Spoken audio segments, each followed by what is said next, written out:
Hari Om students, here Rani ma'am, ninth standard English. Today I am going to take Unit 1 poem, Stopping by Woods on a Snowy Evening. Today's topic, Stopping by Woods on a Snowy Evening.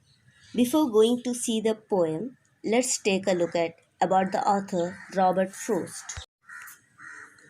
Robert Frost. His lifetime was 1874 to 1968. He was an American poet. He was born on 26 March 1874. He received 4 Pulitzer Prizes for poetry. Here, Pulitzer means an American award given for journalism, literature, and music. His famous works are The Road Not Taken, West Running Brook, Mending Wall, After Apple Picking, etc. Now let's move on to the poem. Have you ever traveled through a forest? How did you feel?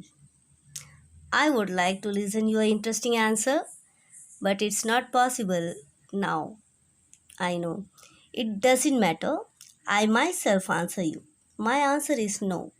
Here before I didn't visit any forest. But I think we all feel afraid of going forest alone, isn't it? But here, poet was not afraid of anything. Instead, he enjoyed the beauty of forest. Let's see how he enjoyed in the dark forest. Let's move on to the poem. See the explanation of this poem line by line.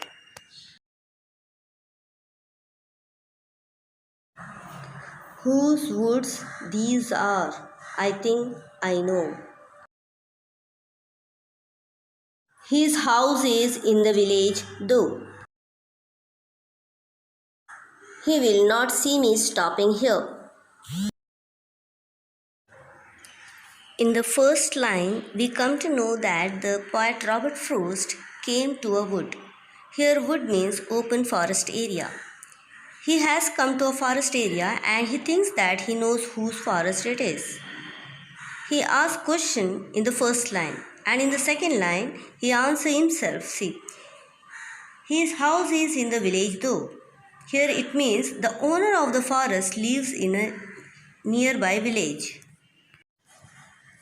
See the next 2 lines. He will not see me stopping here to watch his woods fill up with snow. In third and fourth line, the poet says that the owner of the forest will not see 2 things. First one is the owner of the forest will not see that Robert Frost has stopped in his forest now. Second one is the owner of the forest will not be able to see that his woods are filling up in snow. See the second stanza. In the second stanza, the poet says that his little horse is feeling strange. What are the strange things that horse is feeling? He answers in the next 3 lines. See, to stop without a farmhouse near, between the woods and frozen lake, the darkest evening of the year. So there are 3 things seems strange to the horse. First one is why his owner stopped without farmhouse near for taking any rest. Next is the location is such that one side is deep forest and on the other side is frozen lake, means the lake water all frozen up, so there is no water available to drink. And the third one is the darkest evening of the year, everything is dark, no moonlight is there. It's third stanza. Let's see first 2 lines. He gives his harness bells a shake to ask if there is some mistake. It means the horse shake his harness bell to ask if something mistake has been done by his owner, that this is not usual place to take rest in. See the next 2 lines. The only other sounds the sweep of easy wind and downy flake. Here it means the weather was so wintry and there was so peace around there. There is the only sound of wind, shh, like that, and the sound of snow falling down. See, first line of a fourth stanza. The woods are lovely, dark, and deep. It means here woods are described by three words: lovely, dark, and deep. Here, lovely means beautiful, dark means dense forest area, and deep it means the entire forest is filled with trees and trees. See, next line of a fourth stanza, but I have promises to keep. It means he has to leave the place immediately because he has many promises to keep here. Here, promises means duties and responsibilities of the poet towards his family, friends, and his country. Here is the last two line of the fourth stanza. And miles to go before I sleep, and miles to go before I sleep. Here, first line, and miles to go before I sleep, means putting ends to today's journey and going home to take rest. And second line, and miles to go before I sleep, here it means to undertake many such journeys before he reaches deathbed. That's all about the poem. What is the theme of the poem? The poet is fascinated or attracted by the beauty of the forest, but soon he realized that he has to keep up his duties and responsibilities, isn't it? So, students, there will be many temptation and attraction to divert our mind, but we should not move from our responsibilities. In short, we should not divert our mind before achieving our goal. Okay? Hope you all understand.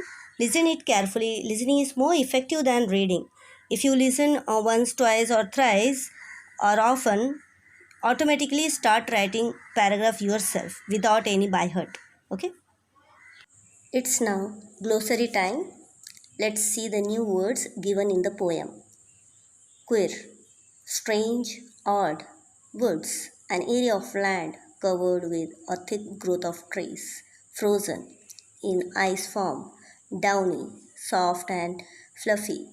Flake, a small piece of snowflake. Let's move on to poetic device.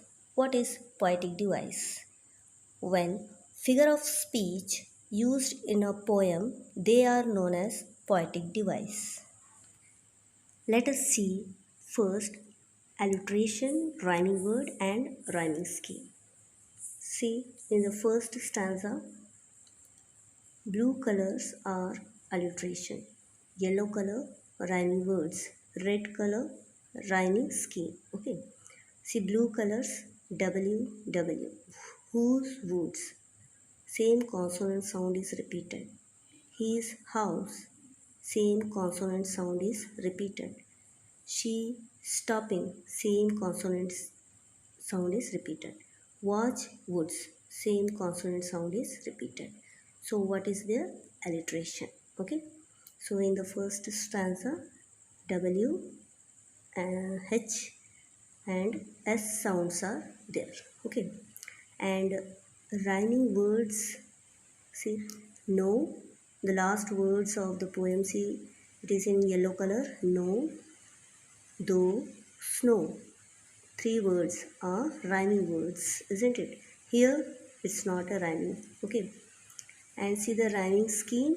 So rhyming words, no, though, so we name them A. Okay. And here is not a rhyme with though and snow. Snow is rhyme with though, no. So they all are rhyming words. So we name them A. Here is not rhyme with other three words. So we name it B. Okay.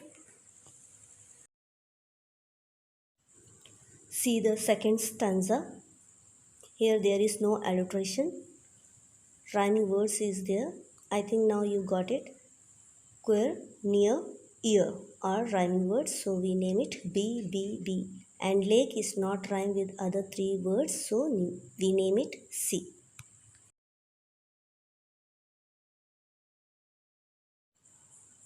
See the third stanza. Here, his harness. H, H consonant sound is repeated.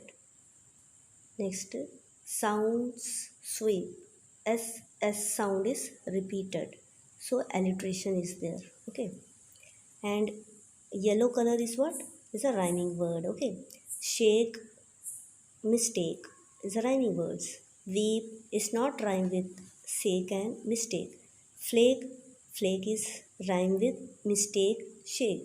So rhyming words shake, mistake, flake is a rhyming words. So we name it C C C. And weep is not rhyme with other three words, so we name it D. Now see the fourth stanza. Dark, deep, D, D consonant is repeated. So alliteration is there. And rhyming words deep, keep, sleep, sleep. All are rhyming words. So we name it D, D, D, D. Okay. This line is from second stanza, first line. What type of figure of speech is here? Yes, personification. What is personification? When human qualities are given to animals, that is personification. Okay. Human can think whether it is good or bad, but how could the horse think? But in the line, the poet described that my little horse must think it's strange. So, absolutely, personification is applied in this line, isn't it? This line is from second stanza, third line. Between the woods and frozen lake. So, what type of figure of speech is here? Imaginary. What is imaginary? That is also figure of speech. Okay.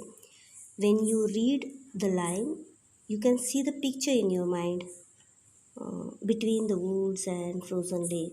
The scenery will be appear in your mind, isn't it? So that's why it is imaginary.